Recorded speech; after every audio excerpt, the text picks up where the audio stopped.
Hello tout le monde, j'espère que vous allez bien. Je m'appelle Reine Makrita Evelyn Konjok.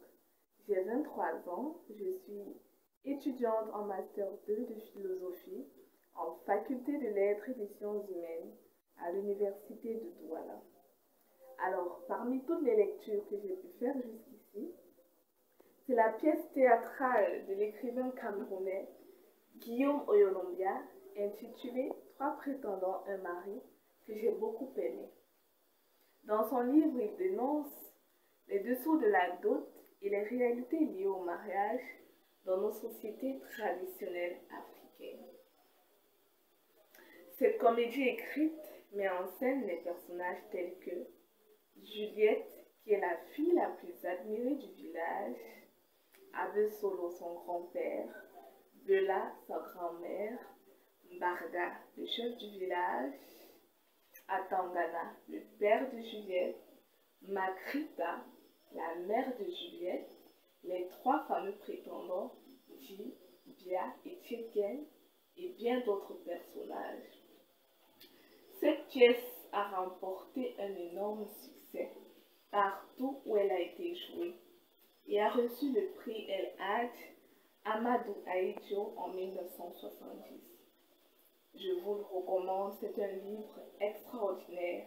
Allez le lire, vous ne serez pas déçus. Effectivement, nous sommes d'accord avec l'auteur car il critique les mentalités égoïstes liées à l'utilisation de la dot comme achat de la fille. Il questionne également la place de la femme en Afrique et dénonce d'autres fléaux comme l'escroquerie et plus encore.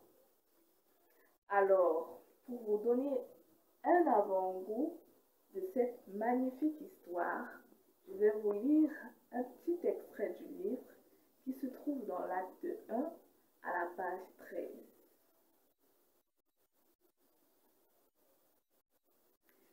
Voutessi est un petit village perdu dans la brousse. Ce n'est pas tous les jours qu'il s'y passe des choses comme celles qui vont suivre. Voici la toute première prise de parole d'Atangana, le père de Juliette. Scandalisé, indiquant le réveil. Tu vois, on doit. Le réveil lui-même nous dit que nous sommes déjà au beau milieu de l'après-midi. Coup d'œil vers la route.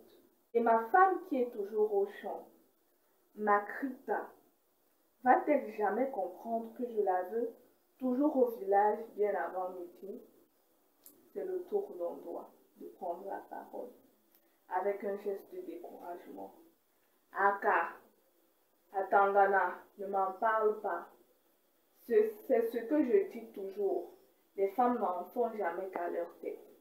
Un homme ne devrait jamais perdre son temps à essayer de les raisonner. Hier, par exemple, je demandais à ma femme, Monica, de me demander une bouteille, une seule bouteille de cette liqueur. Alors, j'espère que vous avez apprécié. Maintenant, je vais vous souhaiter bonne lecture et bonne dégustation.